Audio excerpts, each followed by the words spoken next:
मुजम्मिल, क्या आपको लगता है इंतखाबात अब फिर एक दफ़ा बात शुरू हो गई है कि जनवरी में नहीं हो सकते, सर्दी बहुत है, अभी दहशतगर्दी की भी लहर है, बहरहाल है, तो इंतखाबात अब ज़रूरी है ना, मतलब ये तो होंगे, या अभी तक इसके ऊपर गैर यकीनी की बात हो रही है? क्यों हो रही है ये बात? नहीं, मेरे ख्याल में राय है कुछ सियासी जमातों की, ये बात तो ठीक है कि तो 25 कौमी असम्बली के ऐसे हल्के होंगे जहां बर्फबारी होगी जनवरी में, रास्ते बंद होंगे, पोलिंग स्टाफ पहुंच सकेगा नहीं पहुंच सकेगा, ये सवाल। लेकिन आज जो कॉन्स्टिट्यूशनल बात है कि इसके बावजूद इलेक्शन होने हैं, अब तक जो नहीं हुए उसकी वजह यह है कि हल्का बंदियां हो रही हैं, वो इन टाइम हो रही हैं। मुझे लगता है इलेक्शन जो है वो हल्का बंदियों के बाद शेड्यूल आ जाएगा कोई 70 दिन का, और उसके बाद इलेक्शन हो जाएंगे। ये 8-10 फरवरी को हो सकते हैं, लेकिन इससे आगे नहीं जा सकते, लेकिन इलेक्शन हो जाएंगे। बाकी जहां तक आपने टीटीपी की बात की है, और हमें तो इस वक्त टीटीपी अगर किसी सियासी जमात पर हमला नहीं कर रही तो वो सिर्फ पीटीआई है, बाकी तो सब पर वो हमले कर रही हैं। कोई सियासी जमात, उन्होंने वहां पे ऑर्डर निकाला है कि हम ना इंतखाबात होने देंगे ना इंतखाबी सरगर्मियां होने देंगे, लेकिन पीटीआई की किसी सरगर्मी पर वो निशाना नहीं बनाते हैं। और हमें एक Holi alliance between TTP and PTI KP में नजर आता है, और उनके लोग जो उनकी पनाह में भी रहते हैं, जाकर गायब भी होते हैं, वहां पे लंबी लंबी मफरूरी भी काटते हैं।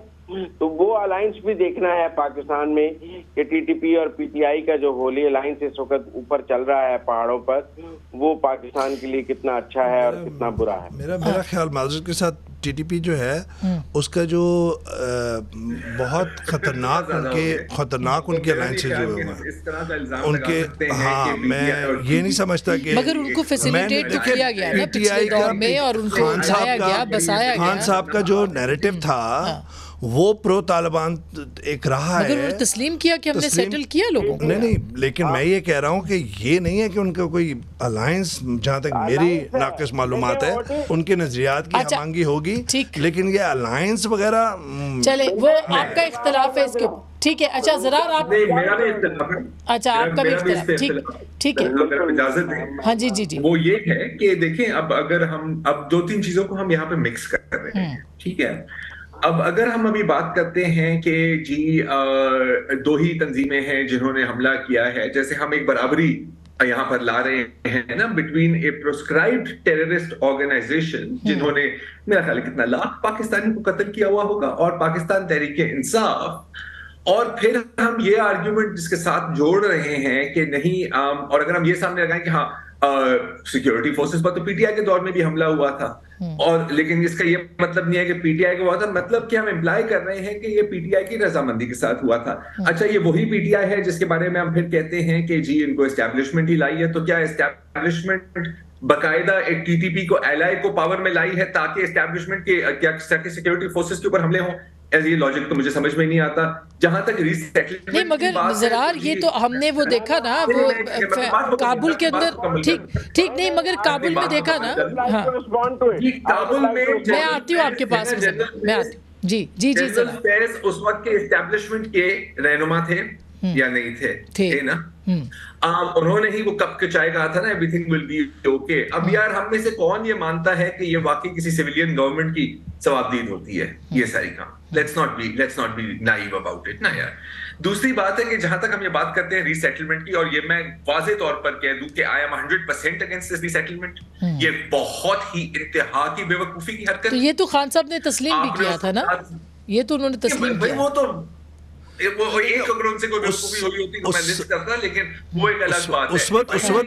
उस वक्त वो बातचीत के हामी थे, इस वजह से ये बात तो उन्होंने कहा हमने 40,000 लोगों को उनका स्टेटमेंट, नहीं बात हो रही थी कि उनकी फैमिलीज को लेकर आया जाए, सब कुछ आ जाए, लेकिन वो बातचीत का सिलसिला ही खत्म हो गया। अच्छा, उनके तो हमले जारी रहे, सीज फायर भी नहीं हुआ, तो टीटीपी से बातचीत की उनकी मेन स्ट्रीमिंग हो नहीं सकती। आप कंप्लीट कर ले, फिर मैं, जी बिल्कुल, मैं फिर मुजम्मिल का भी पॉइंट कह रहा हूं कि जो भी ये जो डिसीजन होती है ना डायलॉग करने की या रीसेटलमेंट करने की, ये सिर्फ प्राइम मिनिस्टर ऑफिस में नहीं की जाती। नहीं, ऑफ कोर्स नहीं की जाती, मगर आप प्राइम मिनिस्टर ऑफिस को निकाल भी नहीं सकते वहां से। मुजम्मिल मैं आप इस पे भी बात कर दें, और दूसरा पीपल्स पार्टी की सबबंदी जो सिंध में पीपल्स पार्टी के खिलाफ हो रही है, क्विकली उसके ऊपर आपका मैं कमेंट। किससे बात कर रही है? मुजम्मिल से।